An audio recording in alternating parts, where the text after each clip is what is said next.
ចាសូមស្វាគមន៍មកកាន់ Channel ចំណេះដឹងសម្រាប់សុខភាពនៅថ្ងៃនេះចាថ្ងៃនេះ Channel យើងខ្ញុំនឹងធ្វើការណែនាំពី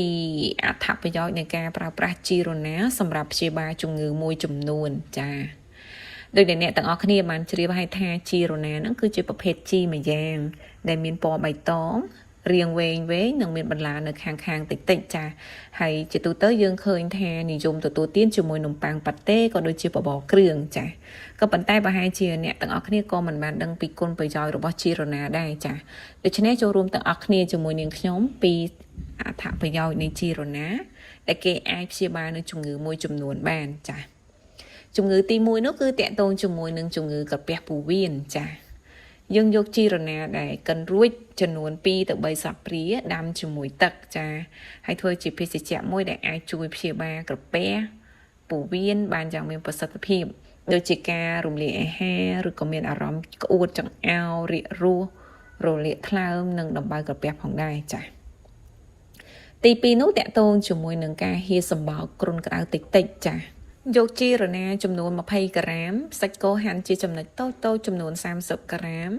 និងខ្ញីស្រស់ចំនួន2ទៅ3ចំណិតដាំជាមួយទឹកចំនួន400មីលីលីត្រហូបក្តៅអាចបន្ថែមម្រេចបន្តិចចូលក៏បានដែរចា៎ហើយទី3ហ្នឹងគឺតាក់ទងការព្យាបាលជំងឺផ្ដាសាយគឺយើងគ្រាន់តែយកជីរណាចំនួន40ក្រាមខ្ញីស្រស់ចំនួន100ក្រាមហាន់នឹងមកខ្ញីចូលទៅក្នុងទឹកក្តៅចំនួនចន្លោះ150ទៅ400មីលីលីត្រចាហើយទទួលទាន2ដងក្នុងមួយថ្ងៃ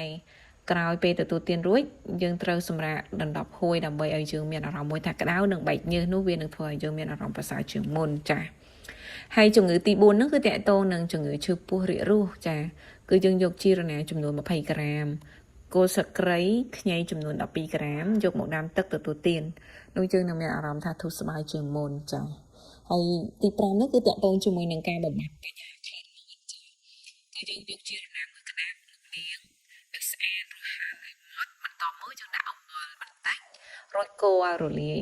ហើយយើងខ្ពុលមាត់3ទៅ4ដងក្នុងមួយថ្ងៃហើយយើងត្រូវតែអនុវត្តវិធីសាស្ត្រនេះរយៈពេល5ទៅ6ថ្ងៃនោះក្លិនមាត់របស់យើងនឹងត្រូវបានកាត់បន្ថយផងដែរចា៎ទាំង5ប្រភេទនេះគឺតាក់ទងជាមួយនឹងការព្យាបាលជំងឺដោយយើងប្រើប្រាស់ជីរណាចា៎ហើយអត្ថបទនេះ Channel យើងខ្ញុំដកស្រង់ចេញពីគេហទំព័រក្នុងស្រុកខ្នប់ចា៎